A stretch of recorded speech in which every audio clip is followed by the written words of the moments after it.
Hey guys, tonight's story starts with the faint sound of boots scraping against cobblestone, a fog that moves like it's looking for someone, and the feeling that the air itself knows more than you do. You're standing on the edge of a London alley that doesn't appear on any map. Something just shuffled past you on all fours. And now, a child in rags is staring at you like you're the ghost. The lamplight flickers. The city mutters. And the truth is, you were never meant to see this part of London. But before you get too cozy, take a second to gently tap that new hype button YouTube just added. It really does help little guys like me push through the algorithm. And be sure to like the video and subscribe, but only if you genuinely enjoy this strange little corner of quiet storytelling. Drop a comment with where you're listening from and what time it is for you. It's strangely comforting to know who else is drifting off with us around the world. Now, get comfortable. Let the day melt away, and we'll drift back together into the quiet corners of the past. You wake up face down in a puddle that smells like boot polish and betrayal. Your face is cold, your mouth tastes like chimney dust, and your cheek is pressed to a cobblestone with the comforting give of old bone. Someone steps over you without looking down. You are, apparently, not interesting enough to notice. Welcome to Victorian London. You sit up too quickly and immediately regret it. Your head spins like it's reconsidering its lease. A cart rolls by, and a rat hitches a ride on the back axle like it owns shares in the street. The fog is not so much hanging in the air as it is clinging to everything. Chimneys, boots, your eyelashes. It moves like it knows you, which is concerning because you don't even know you. There's no memory, just a feeling that your knees hurt in a way that suggests you've been praying, or crawling, or both. Your clothes are damp, scratchy, and look like they were tailored by someone with strong opinions about discomfort. Your shoes are mismatched, but at least they're both for the left foot. That seems easier somehow. A boy with one tooth and no evident supervision throws a crust of bread at a pigeon and misses. The pigeon gives him a look of profound disappointment. The bread hits you instead. He stares for a moment, as if trying to determine if you're a person or just unusually shaped garbage. Then he moves on. You're not offended. You're not entirely sure he was wrong. You decide to take stock of your situation. First, you're alive. That's a plus. Second, you have no idea who you are. That's a definite minus. Your pockets are empty, except for a single, tarnished shilling and a lint-covered cough drop that looks like it has seen more of the world than you have. You try to stand, using a grimy brick wall for support. The world sways, but holds. A woman in a bonnet gives you a wide berth, clutching her purse like you might sneeze on it and devalue the currency. The sounds of the city are a symphony of misery and industry. It's a city breathing through a smoker's lung. You start walking, with no destination in mind other than away. Away from the puddle. Away from the judgmental pigeon. Away from the dawning, dreadful realization that you are utterly and completely alone. Each alleyway looks the same, a maze of brick and shadow. You pass a gin palace, its doors swinging open to release a wave of rowdy laughter and the scent of juniper-soaked despair. For a fleeting moment, you consider going in. Maybe a drink would jog your memory. Or, more likely, it would just make you forget that you've forgotten. You decide against it. Your head already feels like it's hosting a party for angry blacksmiths. As you wander, you notice details. A flower pot on a windowsill, defiantly blooming amidst the soot. The intricate ironwork of a gate leading to a house you could never afford. A cat, sleek and black, watching you from a rooftop with eyes that seem to hold ancient secrets. It feels like the city is testing you, showing you glimpses of beauty and normalcy just to remind you how far you are from them. You feel a pang, not of sadness, but of something deeper, a sense of loss for a life you can't recall. You stumble into a more crowded thoroughfare. Here, the people are a river, and you're just a piece of driftwood. Men in top hats stride with purpose. Ladies with parasols float by like delicate, untouchable ghosts. And then there are the others. The ones like you. The ones with tired eyes and worn-out shoes. Their faces etched with a daily struggle for survival. You see a reflection of yourself in their expressions, a shared understanding of what it means to be invisible. A clock tower chimes in the distance, each toll a heavy, resonant declaration of time passing. How much time have you lost? Hours, days, years? The thought sends a shiver down your spine that has nothing to do with the damp cold. You pull your threadbare coat tighter around you. It doesn't offer much warmth, but it's something. It's yours. At least, you think it is. Your journey leads you toward the river. The air grows thick with the smell of brine, fish, and something else. Something foul and ancient. The Thames. It flows through the heart of London like a dark, sluggish vein. You stand by the embankment, watching the murky water swirl. Barges glide past, their crews silent and grim-faced. The river seems to hold as many secrets as the fog, swallowing them whole and carrying them out to sea. It is here, staring into the depths, that you see him, a man on the opposite bank, half hidden by a stone pillar. He's tall, dressed in a long, dark coat, and he's looking directly at you. There's no mistaking it. His gaze is intense, unwavering. It feels like he's not just looking at you, but asterisk through asterisk you, as if he can see the empty spaces where your memories should be. A sudden, cold certainty washes over you. He knows who you are, and he knows what happened to you. Before you can react, before you can even properly process the jolt of recognition, or is it fear? He turns and disappears into the labyrinth of warehouses lining the waterfront. Just like that, he's gone. But the impression he left remains burned into your mind. Who was he? A friend, an enemy, your only link to your past. Now you have a purpose. Now you have a direction. It's not away anymore. It's after him, after the truth. You take a deep breath, the foul river air filling your lungs, and you cross the bridge. The cobblestones feel different under your feet now. They're no longer just stones. They are the start of a path. Your path. The city of London, with all its grime and glory, its secrets and its sorrows, lies before you. And for the first time since you woke up in that puddle, you don't feel lost. You feel found. Let's step into a city where the streets groan, and the air itself feels heavy with industry, or perhaps just grief. Imagine this. You're walking, or rather, trudging, in a line of workers.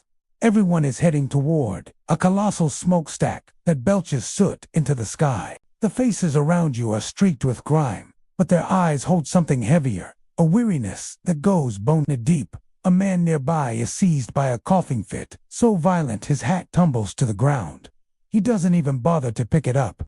A stray dog gives it a curious sniff, sneezes, and moves on. You start to get the feeling this whole city is running on little more than fumes and a silent agreement to ignore one another. Suddenly, a voice cuts through the murky air. A woman is shouting from a second-story window.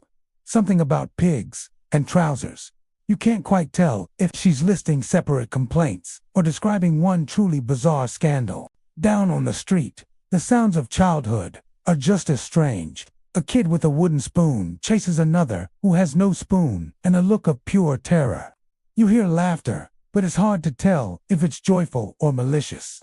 In this place, the two emotions seem to blend together.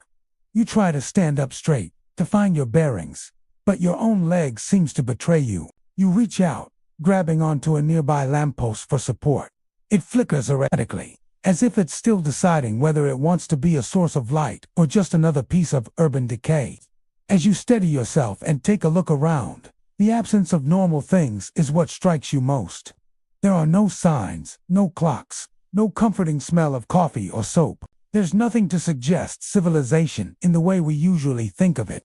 There is only the endless forest of chimneys, the distant shouts, the ever-present fog, and the low, constant hum of people just trying to get by. You decide to move forward, mostly because going backward feels like admitting defeat. The fog, thick as a blanket, momentarily parts to reveal a narrow alley. The bricks lining it glisten with a strange dampness, as if they've been recently licked. You wisely decide not to ponder by what. At the far end of the alley, a man sits perched on a wooden crate. He has a pipe clenched between his teeth, though it holds no fire. His gaze is fixed on you, a look that says he already knows how your story ends and is just waiting for you to figure it out. You offer a tentative wave. He responds by spitting on the ground. Before you can process this warm welcome, a cart rattles past, nearly running you over. The driver screams something about bloody dreamers as you lurch sideways, crashing into a stack of barrels. They are definitely not empty, and you get the weird feeling they might even be sentient. Something thick and mysterious oozes from one of them. You don't ask what it is. Some mysteries are best left unsolved. It feels like crossing a boundary you're not ready for. After your third attempt to walk like a normal person and not a puppet having a bad day, you pass a wall covered in chalk, graffiti. The message is simple. No gods, no bosses, no soap. You pause for a moment, wondering which of those three things you miss the most right now. Then, a prickly sensation runs down your spine. You feel watched. Not in a philosophical, the universe is watching kind of way, but in a very real, someone is right behind you way. You slowly turn around. A small girl, wearing a dress that looks like it was made from old curtains, is staring up at you. She has no shoes, but her eyes are ancient. They read the eyes of someone who has carefully studied and memorized the weaknesses of every adult she has ever met. She doesn't ask a question. She delivers a diagnosis. "You're new," she says. You can only nod. It feels undeniably true. "Don't stand still too long," she advises, her voice flat. "Things grow on you here." And with that, she turns and walks away, whistling a tune that sounds suspiciously like the funeral march played on a broken recorder. You're left alone in the fog, with her strange warning echoing in your ears, wondering what could possibly happen next in this city at the edge of the world. You walk, not toward anything, just away from everything. The sky isn't visible, but you're convinced it's frowning down at you. Somewhere in the distance, a muffled explosion rips through the air. No one flinches. No one even looks up. You've officially entered a city where surprise is an amateur's mistake, a luxury no one can afford. Your stomach growls, a deep, theatrical sound, like it's auditioning for a role in a tragedy. A street vendor is hawking what he calls pies, but they look more like baked arguments, lumpy and misshapen. You keep walking, a sudden, powerful instinct telling you to avoid them. You don't remember ever being a vegetarian, but your gut is staging a full-blown protest. You pass a street sign hanging upside down, its letters spelling out gibberish. A small child, no older than 10, deftly picks your pocket, finds it completely empty, and then gives you a look of pure, unadulterated offense, as if you've personally wronged him. A woman in a worn bonnet, with a look of sheer murder in her eyes, shoves past you, muttering darkly about soup and sin. You're not sure what that means, and you're pretty sure you don't want to find out. You finally reach what you hope is the edge of the thick, soupy fog that blankets everything. But it doesn't thin out. Not exactly. It just hesitates. And there, sitting on the curb, with his legs stretched out into the grimy gutter like some sort of royalty in exile, is a boy. He's holding a battered tin can and smiling, a wide, triumphant grin, like he's just won the lottery. "Fancy a crawl?" he asks, his voice raspy. You have no idea what that means, but your knees seem to understand, aching with a sudden weariness. He tells you his name is Snipe. He says it like it's a title, a trophy he won in a knife fight with a particularly angry bird. He has a mouthful of teeth that look like they've all made individual exit strategies, each one pointing in a slightly different direction. His boots are more whole than leather, held together by sheer willpower. The bucket clutched in his hand smells like something that was once soup, but has since seen terrible things and just given up on life. He squints at you with one eye. The other is covered by a grimy patch that might be for fashion or an injury, or maybe it's just hiding a smaller, even angrier eye underneath. "You got bones?" he asks. You pause, completely thrown. You're not sure if this is some obscure Victorian slang or a direct threat.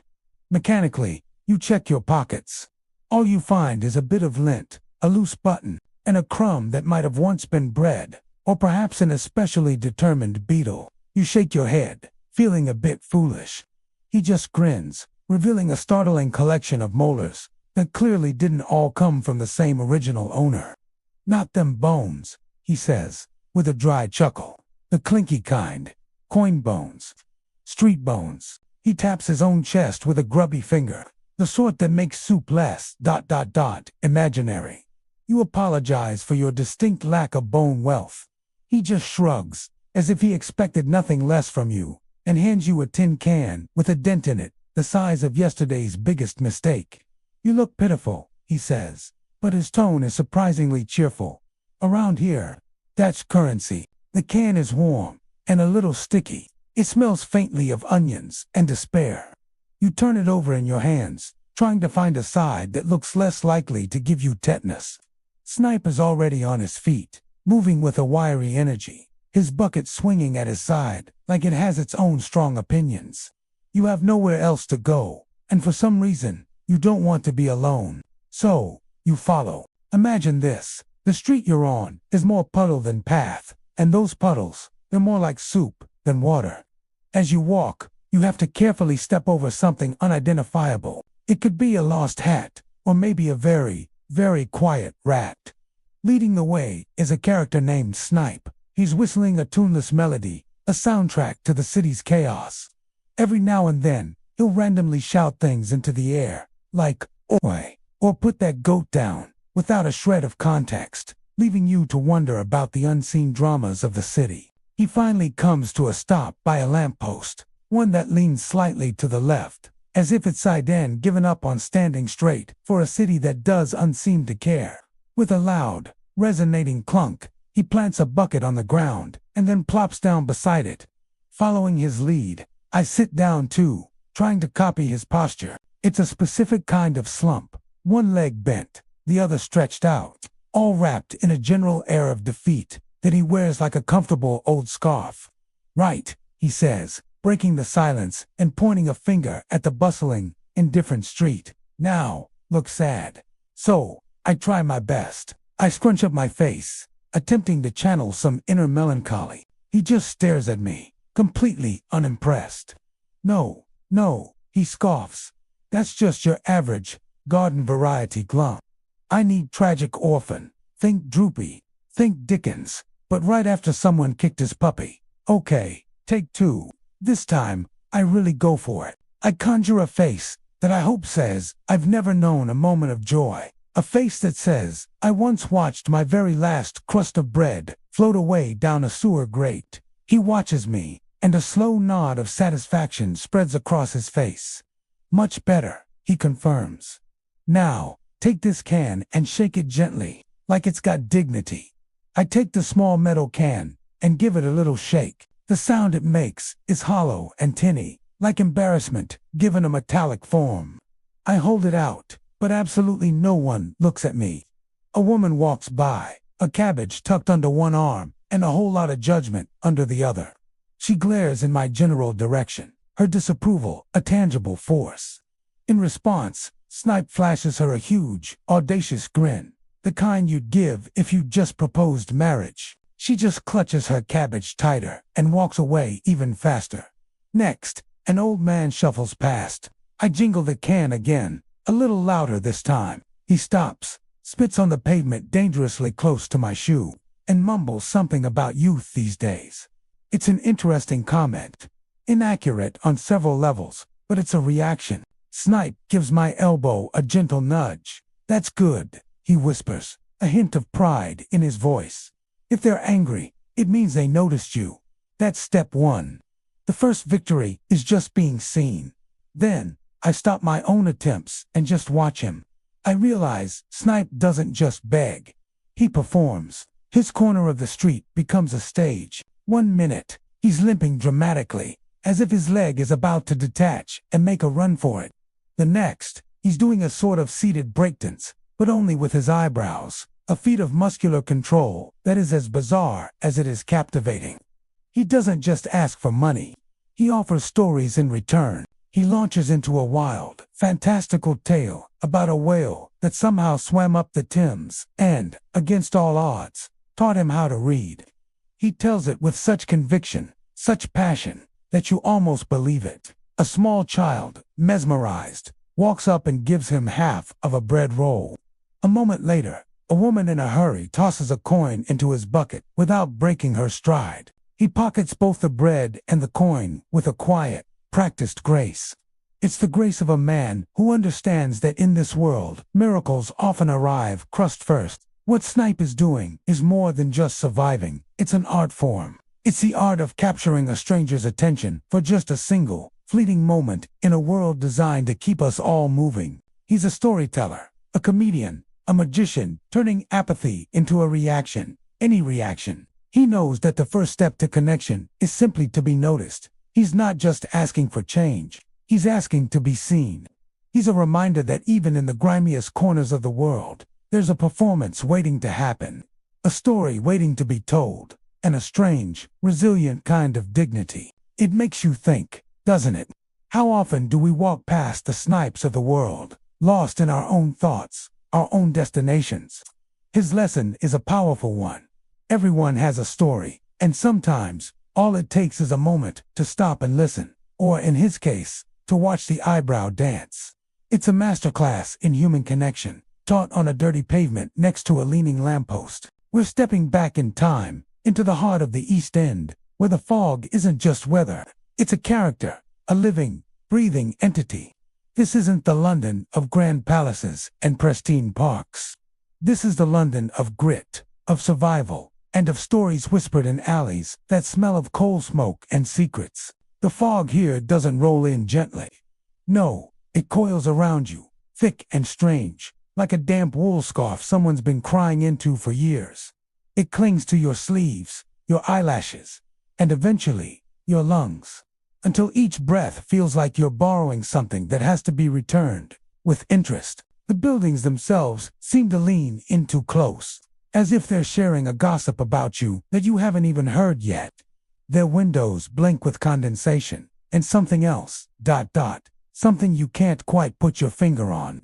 The chimneys cough out plumes of smoke, and the very bricks seem to sweat with the city's fever. Listen.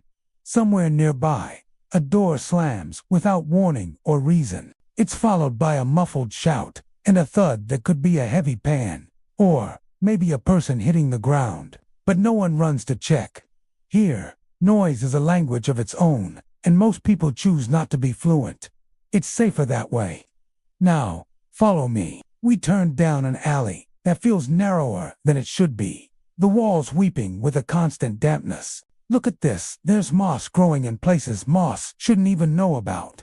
The cobblestones under our feet squelch as if they resent being stepped on. And then what was that? Something just skittered across your path, so fast your brain has to file it under to be identified later. You hope it's just a rat. But wait, did you see that? It was wearing a button, and as far as I know, rats don't wear buttons. This is where our story truly begins, in the company of a man who seems to be woven from the very fabric of this place. His name is Snipe. You find him by a grimy corner, doing something that looks like a forgotten trade. You ask him, "How long have you been doing this?" He looks up, a glint in his eye. "Since the womb," he says, without missing a beat. "Mom charged the midwives a viewing fee. Told him I was glowing. Might have been jaundice. You can't tell if he's lying, or if his entire life is just one long, creative detour from the truth." A woman drops a coin into his bucket. He fishes it out and hands it to you. "It's a loan," he says, his voice raspy. "You'll pay me back when you're famous." He pauses, letting the absurdity of the idea hang in the thick air. "And if you're not," he continues, "I'll haunt you from the gutter with limericks and threats." Just then, the sun peeks through the fog, as if it's reconsidering its decision to abandon the city. Somewhere nearby, a dog barks with an unwavering conviction. You hear the sharp snap of a cartwheel breaking, and a child yelling something about trousers. The city churns on, indifferent. Snipe squints at you, his eyes scanning your face like a map. "Keep your chin down," he advises. "You're too clean round the eyes." No one trusts clean eyes in this part of town. Before you can protest, he dips his fingers into a bucket of who knows what, and smears something on your cheek. You don't ask what it is. You don't want to know. He smiles, a rare, approving gesture. "Now, you look like you belong," he says. That phrase settles in your chest like a compliment, or perhaps a diagnosis. He stands up, stretches his weary bones, and tosses the bucket over his shoulder. "If you're lucky," he says, gesturing to the street, "you'll make a shilling by supper time. You have to ask, and if I'm not," he winks, a flash of mischief in the gloom. Then we talk about crawling. That's the truth of it. London's East End doesn't welcome you with open arms. It tolerates you. It lets you in the way a cold bed does, without any warmth, but with just enough space to lie down and think about the decisions that brought you here. Every shadow holds a story, every sound is a piece of a puzzle, and every face is a mask. This is the world we're going to explore together. A world of survivors, schemers, and dreamers, all living on the edge of polite society. What secrets do these weeping walls hold? What other creatures, besides the kind that wear buttons, scurry through the alleyways? And what exactly does Snipe mean when he talks about crawling? There are so many more stories to uncover in these fog-shrouded streets. If you've been captivated by this glimpse into a forgotten London, make sure you hit that subscribe button and turn on notifications. You won't want to miss where this journey takes us next. We'll be digging deeper, peeling back the layers of this incredible, intricate world. You're hunched near a drain, a kid, maybe 7, maybe 70. Time chews you up differently here. You're drawing shapes in the soot with a finger that looks like it's seen better lifetimes. You don't look up when I pass, but I feel your eyes. Kids here don't stare out of curiosity. They stare like they're clocking odds. Am I a threat? Am I food? Will I notice if my shoes are missing in the morning? I step over a sleeping figure, curled like a question mark between two splintered crates. Could be a man, could be laundry with opinions. Either way, I don't disturb him. He might be dead or napping. In this place, I'm beginning to understand those aren't mutually exclusive. The fog thickens around my knees, a cold, wet blanket. It clings to everything, muffling sound, distorting shapes. I couldn't tell if the street is sloping downward or if my own posture is finally giving in, slouching under the weight of this place. The air is a cocktail of damp earth, rot, and something vaguely metallic. Up ahead, a weak light bleeds from a butcher's shop. There's no sign, just a single, rusted hook in the window and a faint, unsettling smell of boiled questions. A woman steps out, her apron stiff with something that used to be edible, something that gave up long ago. She tosses a bone into the street. It clatters once, a sharp, lonely sound, and then they appear. Out of the mist, silent and fast. 3 dogs. They don't bark. They don't growl. They just fight, a frantic, desperate tangle of fur and teeth over the bone, as if it holds the answer to a riddle no one ever bothered to ask. One of them, the one with the torn ear, locks eyes with me. There's no malice in its gaze, just a cold, hard calculation. It has one ear and maybe half a conscience. I look away first. You learn quickly not to hold a stare. It's an invitation. A figure emerges from the fog, materializing like an accusation. A man in a hat too fine for this part of town. He walks with a purpose that feels alien here, a confidence that sets him apart. He also walks asterisk around asterisk the puddles, these stagnant pools of ink that dot the cobblestones. That's the tell. He doesn't belong. Everyone else walks through them. It's just easier. He's a ghost from another world, and just as quickly as he appeared, the fog swallows him again. I'm left wondering whether I should have followed him or feared him. Here, those two instincts are often the same. There's a sound, wet and close, too close. It's the kind of sound that makes your shoulder blades tighten on instinct, a primal clenching that bypasses thought. It was dragging something, or being dragged. I don't call out. That's not how things work here. You don't acknowledge what you see in the shadows. If you name it, you invite it in. You give it power. So I just keep walking, a little faster now. My heart is a frantic drum against my ribs, but my feet are steady. I'm not running. Running would make a noise. And in this place, noise is a currency I simply can't afford. Every footstep is a transaction, every breath a risk, and silence. Silence is the only thing that might keep you alive. So you walk on, becoming another shadow in a city of them. You learn the rhythm of the decay, the language of the silence. The boy by the drain is gone when you look back. The butcher's light is out. The dogs have vanished, leaving only the bone, picked clean, a stark white comma on the dark street. You are just another secret the fog keeps. You pull your collar tighter, not against the cold, but against the feeling of being watched by the buildings themselves, by the very air. You don't know where you're going. You only know you have to keep moving. Because to stop, to hesitate, is to become part of the scenery. To become the next sleeping figure, the next pile of laundry with opinions, the next unanswered question. The thing about this place is that it gets inside you. It's not just the grime under your nails or the dampness in your coat. It's a feeling. It rewires your brain. You start to see the world in shades of gray and threat. A sudden noise isn't just a surprise. It's a potential end. A friendly face isn't a relief. It's a mask you have to figure out. You start to measure distances, not in feet or meters, but in seconds. How long would it take to get to that doorway? How many steps until I'm out of the light of that flickering lamp? It's a constant, low-grade hum of survival that becomes your new normal. You forget what it feels like to relax, to let your guard down. Every alley is a mouth, every shadow a hiding place. And you realize the most terrifying part isn't the monsters you might see.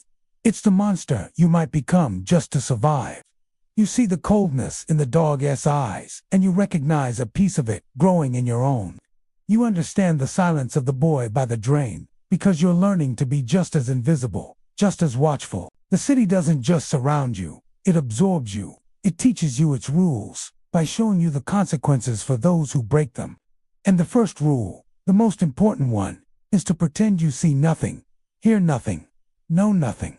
Just keep walking. Don't look back. Don't make a sound. Let the fog take you. Someone whistles a tune just behind the wall to your right. The notes are wrong, too slow, like the song is drunk or mourning. You don't know the words, but your skin does. It starts itching, like it's trying to leave your body without you. The fog parts just enough to reveal a lamp that isn't lit, hanging from a crooked post like a tired thought. Beneath it, a girl sits on a step, plucking feathers from a pillow that doesn't look like it came from her home. Her hands are too steady for comfort. She hums the same song you heard from behind the wall. And as you pass, she stops mid-note and whispers, "He's watching again." Then she goes back to plucking. You don't ask who. You already know the fog. It's not natural here. It doesn't rise from the river. It doesn't fall from the sky. It lives.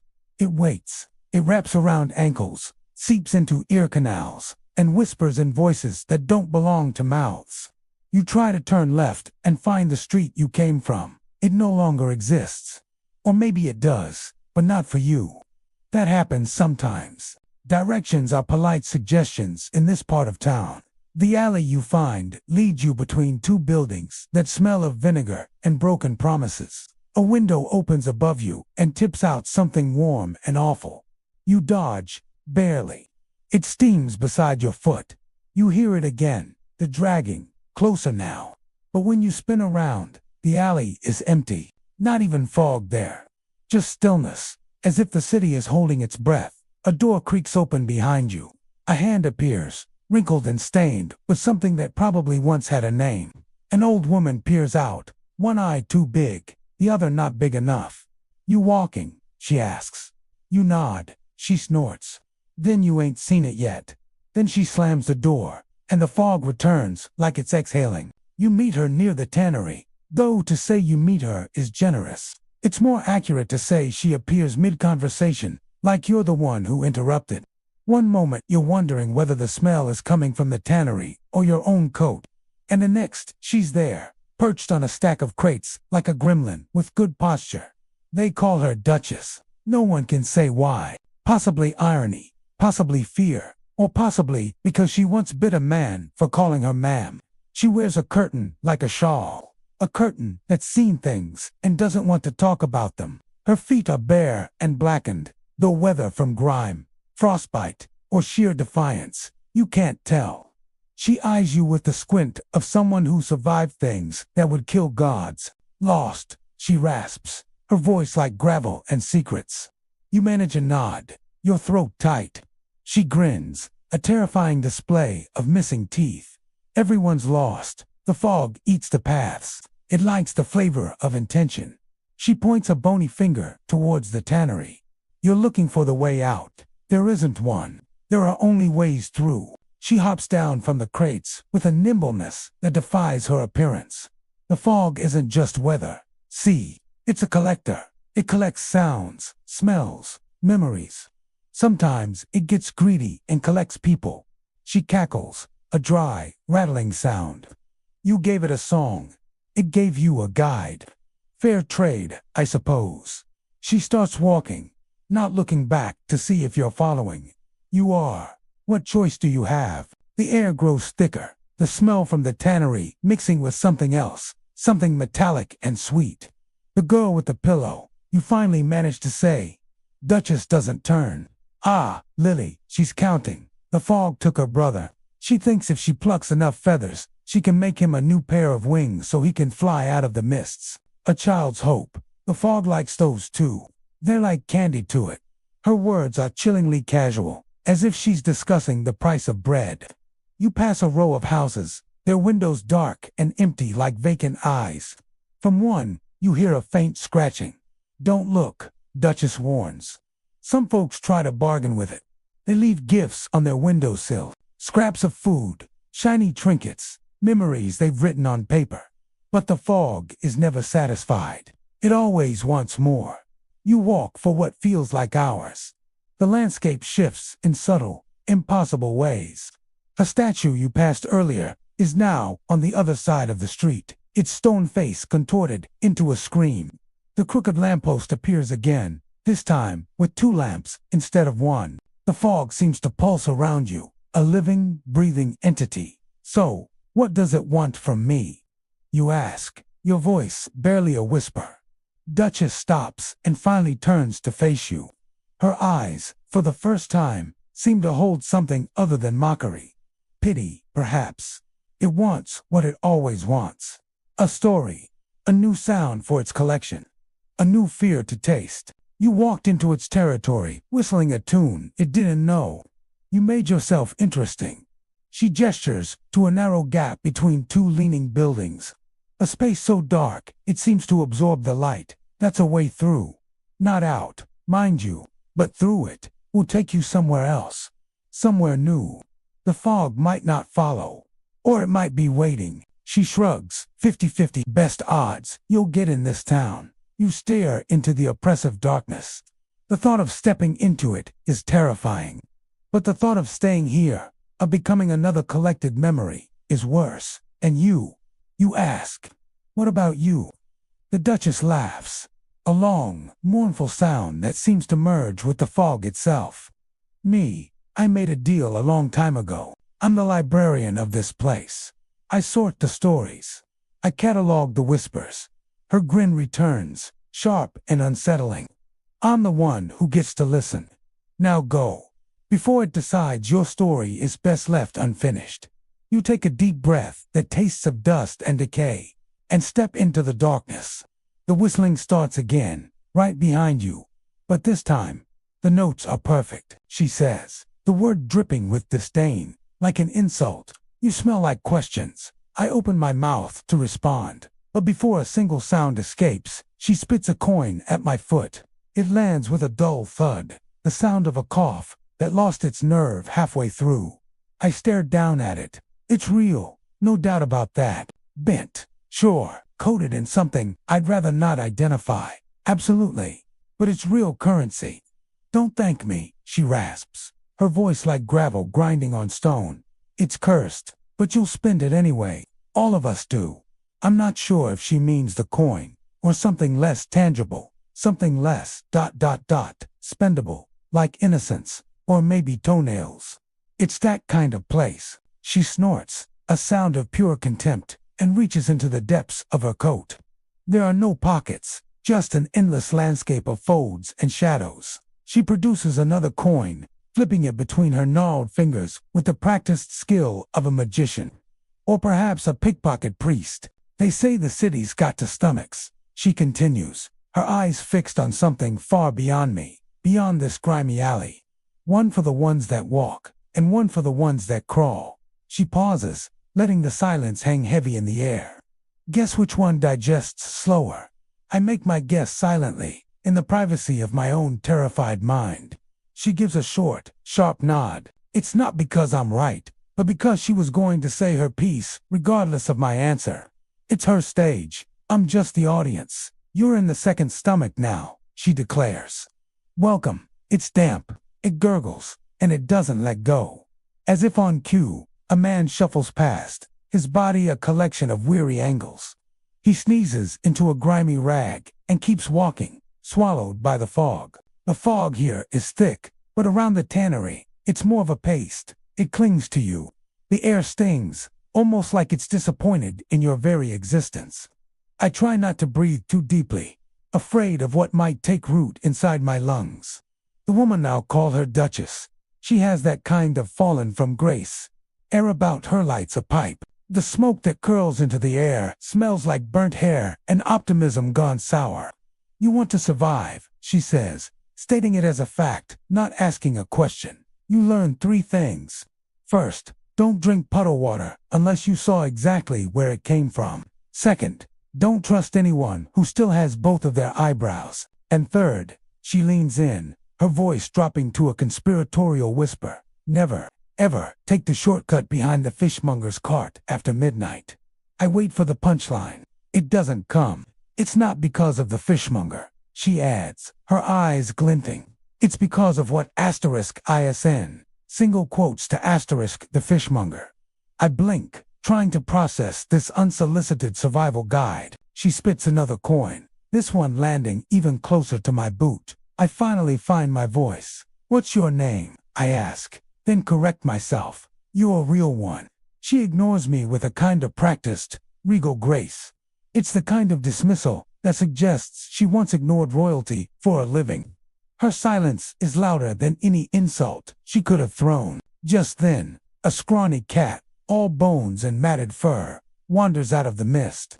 It stops at her feet, looks up, and drops a dead mouse like a sacred offering. Thank you, darling. She coos to the feline, scooping up the unfortunate rodent and tucking it into one of her coat's mysterious folds. I don't ask. I've learned that much already. The city gurgles around us, a constant, low rumble. I pick up the first coin, the cursed one.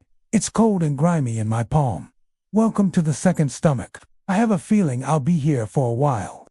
The air here in London's underbelly tastes of damp brick and forgotten promises. You hear a yell in the distance. Could be rage, could be joy. It's hard to tell. The difference is just a breath, a stretch of a vow. Duchess doesn't even flinch. She just sits there on a stack of crates, humming. The tune is one of those annoying ones that get stuck in your head. The kind you'd hear in a dentist's waiting room, making you anxious for no good reason. Suddenly, her eyes snap to mine, sharp as a shard of glass. You still got your walk? She asks. Her voice is like gravel rolling downhill. I just nod, not entirely sure what she means. She leans in, a pipe held tight between her teeth, and a curl of smoke escapes, lazy and gray. Keep it while you can, she says, her gaze unwavering. Sooner or later, the crawl comes for us all. It's not a punishment, it's a promotion. I try to force a laugh, but it dies in my throat. She isn't joking. Come find me again, she continues, her voice softening just a fraction. When your knees stop arguing with you. When your eyes start seeing what's under the cobblestones, not just what's on top. And just like that, she hops down from the crates. She moves with a grace that defies her age. Or maybe it's just a touch of madness. She slips between 2 leaning buildings, a sliver of a person swallowed by the brick, and then she's gone. I'm left standing alone, with the stench of rotting hides filling the air and a strange feeling in my gut, like something inside me has shifted, knocked slightly off center. In my hand, there's a coin she left me. It's heavy and strangely warm. I slide it into my pocket. I tell myself it's for safekeeping, a just-in-case fund. but deep down, it feels different. It feels like a marker, a point on some invisible scoreboard I didn't even know I was playing on. The city breathes around me, a living thing with secrets tucked into every shadow. My stomach rumbles, a hollow ache that reminds me how long it's been since my last meal. Just as despair starts to creep in, a figure emerges from the gloom. He's all sharp angles and a smile that doesn't quite reach his eyes. "Join me for dinner," he asks, his voice surprisingly formal, like a king inviting you to a banquet. But his teeth, they look like they've seen better days or maybe worse ones. One of his hands drags behind him, limp and forgotten. The other gestures with a theatrical flourish toward a corner of brick and shadow. He calls it home. I hesitate. My stomach is practically screaming, a noise I haven't heard since the city was under siege. But there's a warning bell ringing in my head. The last time someone smiled at me with that much ... intent. I ended up, minus a button, 3 hours of my life and a significant chunk of my self-respect. But hunger, as they say, is a powerful motivator. It's louder than fear, louder than caution. So, I follow him. His home is a cramped space tucked behind a leaning tower of crates, sheltered by a tattered awning that sags with exhaustion. A thin, stained sheet serves as a door, and I can see the silhouettes of rats dancing on the other side. Not exactly the Ritz. I step inside. It's surprisingly warm, though the warmth is laced with the scent of mildew and something unpleasantly boiled. In the center of the space, there's a fire. Well, fire might be a generous term.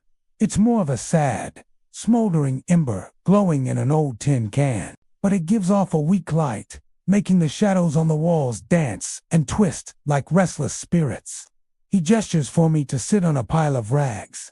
"Make yourself comfortable," he says, that same unsettling smile playing on his lips. He pulls out 2 chipped bowls and a pot that has seen better centuries. "Tonight's specialty," he announces, "is a stew of opportunity and regret." He ladles a gray, lumpy substance into my bowl. It smells ... earthy, and maybe a little desperate. I look from the stew to his face. His eyes are old, filled with stories I'm not sure I want to hear. "Eat," he urges. "In this city, you take what you're given, and you learn to be grateful for the warmth, no matter where it comes from." I take a spoonful. It's surprisingly bland, but it's hot, and it fills the emptiness in my stomach. We eat in silence for a while, the only sounds the crackle of the embers and the scuttling of the rats behind the sheet. He watches me, not with menace, but with a kind of detached curiosity, like a scientist observing an experiment. "You're new to this side of the street, aren't you?" he finally asks. I just nod, my mouth full of the questionable stew. He chuckles, a dry, rattling sound. I can tell. "You've still got the looking up look. You're watching the spires, the rooftops. You haven't learned to watch your feet yet." He points a grimy finger at the floor. "The real city, the one that matters, is down here. It's in the cracks, the gutters, the forgotten tunnels. That's where the truth is." He tells me his name is Silas, and he's a curator of lost things. He collects what the city discards, broken bits of machinery, single shoes, letters that were never sent. He shows me his collection, spread out on a dirty blanket in the corner. It's a museum of forgotten lives. A tarnished locket with no picture inside.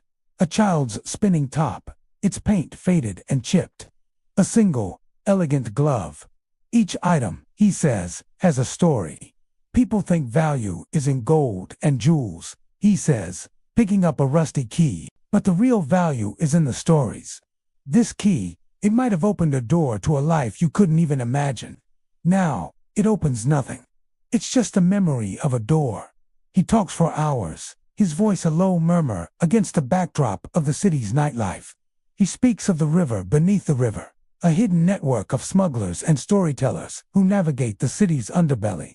He talks about the shifting territories, the unspoken rules, the codes written in chalk on alley walls. He's painting a picture of a London I never knew existed, a secret world operating just beneath the surface of the one I thought I knew. He tells me about Duchess. He says she's older than the docks, that she remembers when the river was clean and the air didn't taste of coal. He says the coin she gave me isn't just a coin. It's a key of sorts. A pass. It tells people you're under her watch, he explains. It doesn't mean you're safe. Nothing means you're safe here. But it means you're interesting. And in this city, being interesting is a form of currency.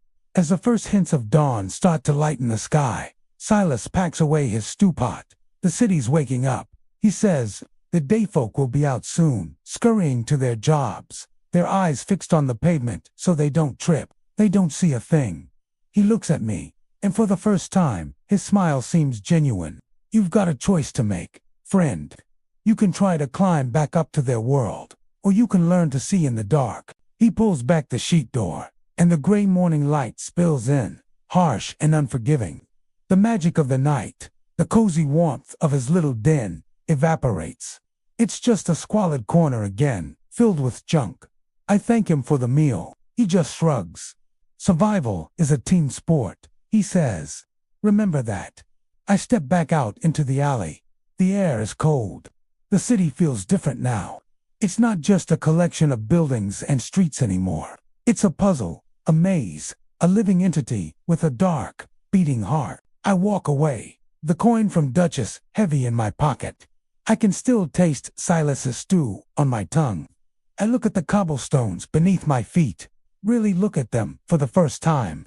I see the cracks, the weeds pushing through, the faint, almost invisible markings near a drainpipe. I'm starting to understand what Duchess meant. The crawl doesn't seem so bad. It's just a different way of moving, a different way of seeing. And I have a feeling my journey into this hidden London has only just begun. He scoops something from a tin pot that's seen better decades. It's not soup, not really. It's gray, thick, and it seems to shift on its own when you aren't looking directly at it. He offers you a tin cup, grinning as if he's just handed you solid gold. You take it. The first sip tastes like warmth and wrongness, like an idea for food that gave up halfway. There's a certain chewiness to it. Something wriggles you keep chewing. Hunger has a way of erasing standards, of blurring lines you thought were absolute. The crawling man watches you, a look of pride in his clouded, sharp eyes. They're like marbles covered in soot.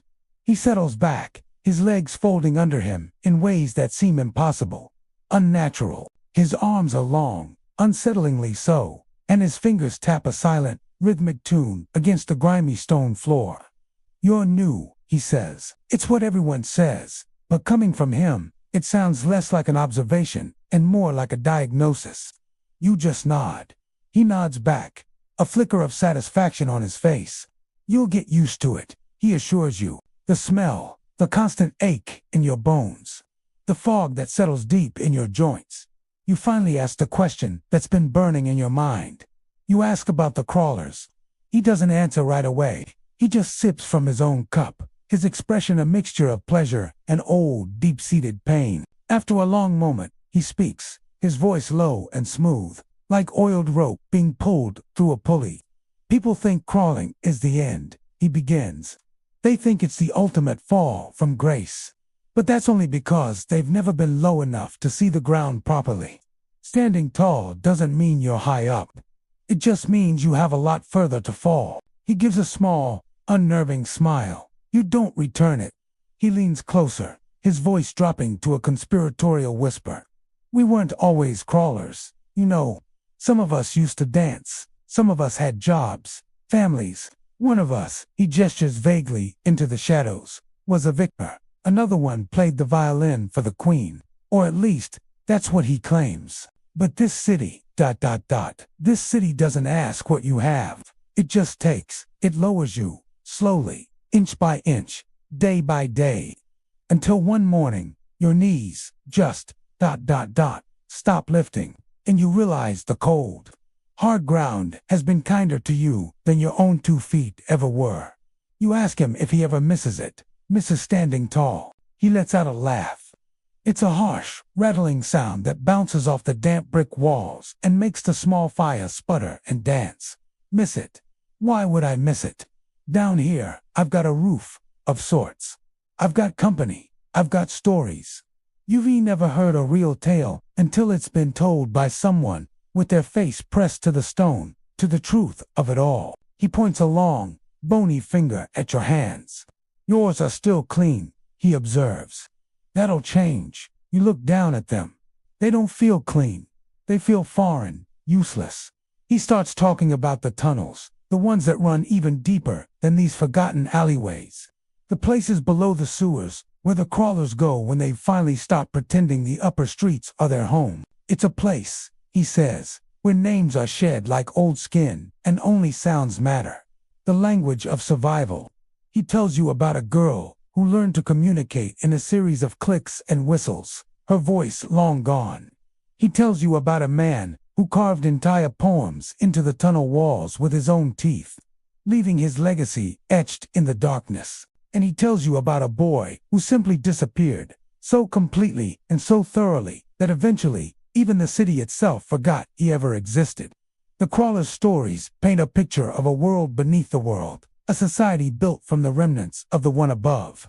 It's a place of terrifying adaptation, where humanity is stripped down to its core. The rules are different here. The air is different. Life itself is different. The line between survival and surrender is a blurry, muddy track in the dirt. As he speaks, you start to understand. This isn't just about poverty or misfortune. It's about a transformation. A descent, yes, but also a discovery.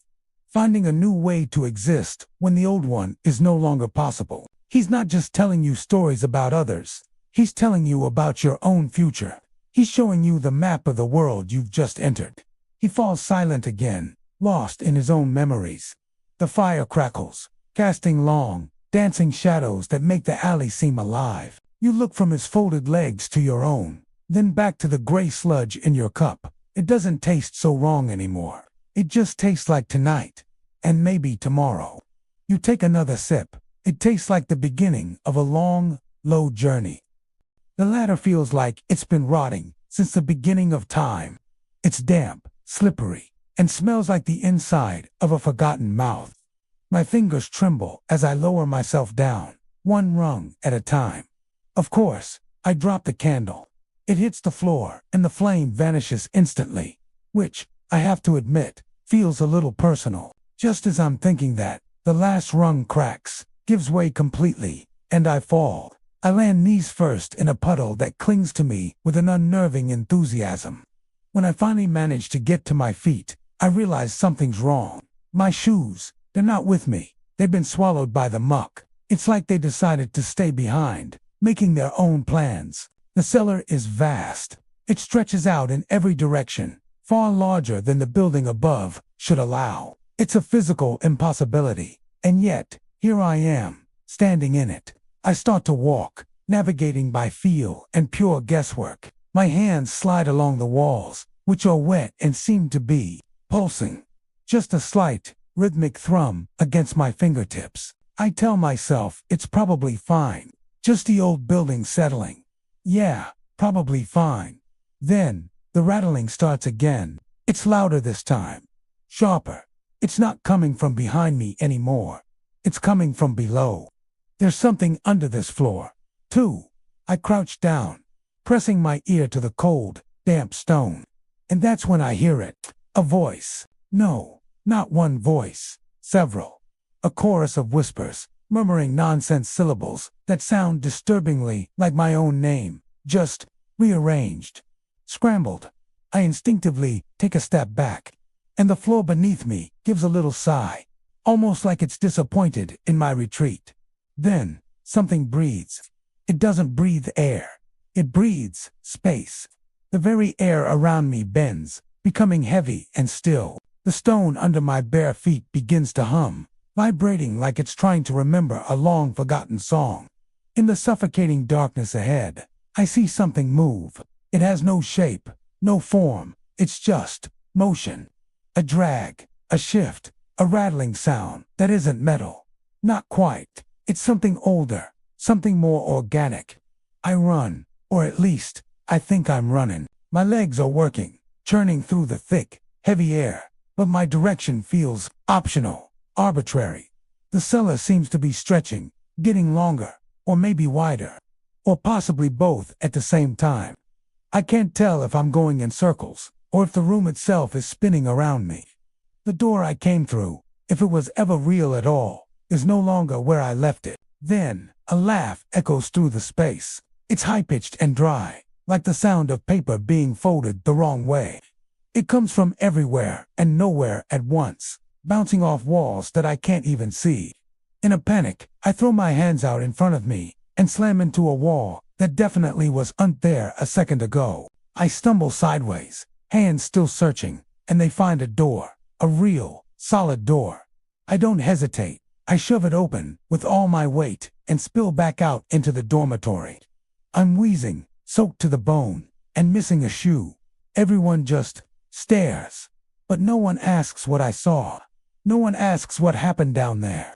That's just not how stories work in this place. You go, you see, and you come back changed. I find an empty corner and slump to the floor, my body still shaking uncontrollably. A moment later, someone quietly comes over and hands me a piece of stale bread.